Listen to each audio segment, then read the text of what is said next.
Megan, I'm with Flower Bar, and if you're watching this, odds are you received the greenhouse or you sent the greenhouse, so you want to see what you sent to someone in our plant project, which is part of our quarantine collection. If you received it, this is what you got. So you should have a pair of gloves. These are handy right now, multi-purpose, not just gardening. You will have a terrarium loving plant. Not all plants are good for this type of terrarium, so definitely don't throw just any plant in a terrarium, and I'll go over that in a minute. You will have a bag of rocks. Yep, you just paid to get a bag of rocks or send a bag of rocks. And you will have a garden soil. Not all soil is the same, so I will talk about that as well. And you will have this super cool closed terrarium vessel.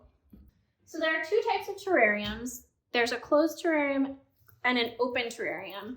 This is a closed terrarium. It's not entirely closed. There's a little opening at the top, but closed terrariums are for like humidity loving, moisture loving plants. Don't throw a cactus or a succulent in this.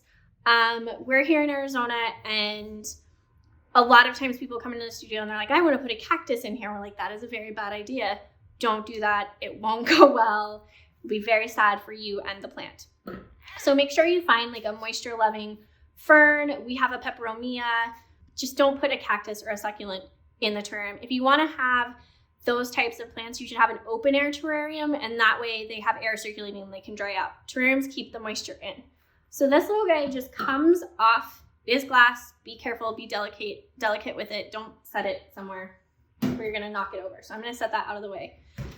The base of the terrarium is a little bit porous. It's like a concrete. They evaporate moisture, so they're not entirely like watertight. You're gonna take your rocks that you had and you're just gonna put a tiny little layer. You really don't, there's not a ton of room in these guys, so don't fill the bottom with an inch of rocks. Just literally put a really small amount for drainage. That's all you're doing. And because these are so shallow, you really don't need that much soil. If you wanna sprinkle a little bit of the soil that we sent in over the rocks, you can do that. Odds are the plant that we sent home with you or home to you will have enough soil. So you're gonna take your plant, whichever it is, it's a peperomia in this case, and you're just gonna kind of squeeze the container and you should just kind of pop right out. So you have your little plant. So obviously if you stick this guy in here, that looks really bad. Don't do that. You wanna shake some of this excess soil off. And you can tell, you'll get down to kind of where the roots are, and you can just kind of gently get all this extra soil off your plant to the point where it's not going to be sitting in 2 inches of soil off your terrarium. So once you do that, you can kind of wiggle it into your terrarium, and you can take all the soil and put it back around the plant. So there's not a ton of soil that comes with these guys because these dishes are so shallow. The tricky part about closed terrariums like this, there isn't any drainage. So if you overwater this, it's going to become like a marshland pond, really gross, disgusting thing. And the plant's not going to be happy. It will turn into a gooey, gross thing. So don't do that. Don't overwater it. You definitely have to exercise a lot of restraint when it comes to watering closed terrariums. So if you're like a helicopter plant parent where you like to water something every day, this is not for you. Like do not do that, or do not send this to a friend who you know likes to definitely micromanage their plants' lives. So if you forget about things, this is good for you. It's really nice. So you just want to make sure you have the soil really kind of packed in and tight, and your plant's standing upright. Obviously, you want it to be vertical, not sideways. And just tuck soil in around. So we have this cool little, at the studio, we have terrarium tools. They're a fun little set.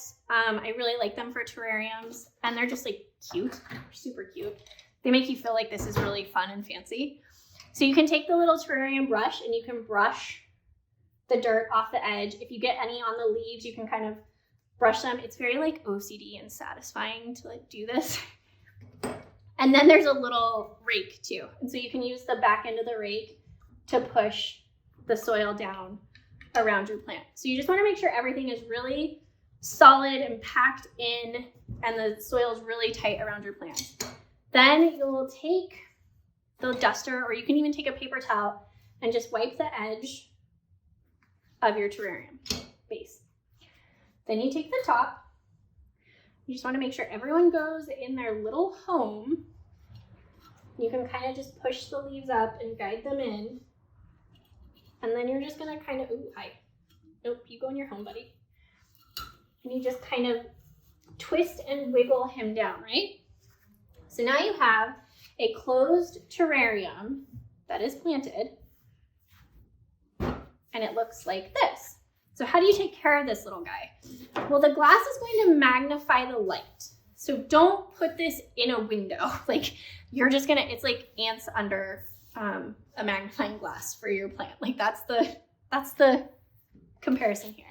So you definitely don't want to put these in a window. Set them away from a window where they get some indirect light. And you only want to water these like once every 10 days to 2 weeks. And definitely err on the side of caution. Like start with a little bit of water. And after you water them, you'll see humidity and the glass will fog up. That's great. They love this. They'll be super, super happy.